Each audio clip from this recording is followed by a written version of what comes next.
President Donald Trump suggested today delaying the 2020 presidential election. Some Republicans, like Mitch McConnell and Ted Cruz, say that's not a good idea. On Twitter, the president said, quote, "Universal mail-in voting will make 2020 the most inaccurate and fraudulent election in history." Color 10's David Chasanoff spoke with a voter in Nixa. David, what does he say the president suggested on Twitter today? Well, David, he says delaying the election is unnecessary, but he says he supports Trump's comments about mail-in voting.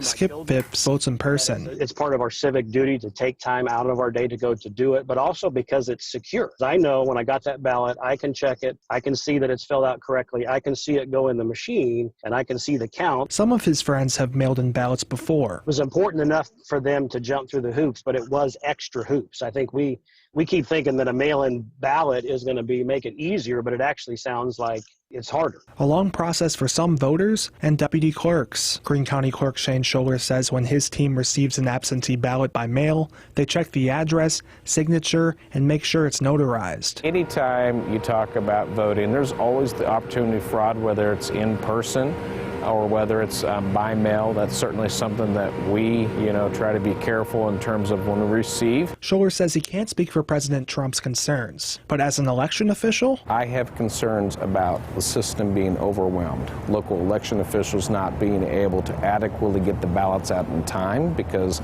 they have traditionally had a vote in person. He says he also worries about local post offices. Being able to get those ballots delivered in a timely way to voters and delivered back to local election officials by the deadline they must receive. There are 5 states that do elections entirely by mail: Colorado, Hawaii, Oregon, Washington, and Utah. Here in Missouri, the legislature made the right decision in terms of the voter makes that request versus the voter not having a decision.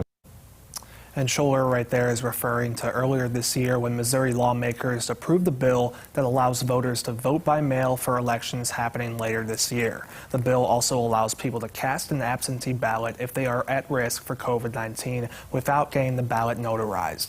Scholler says this gives people the chance to be flexible with however they want to vote.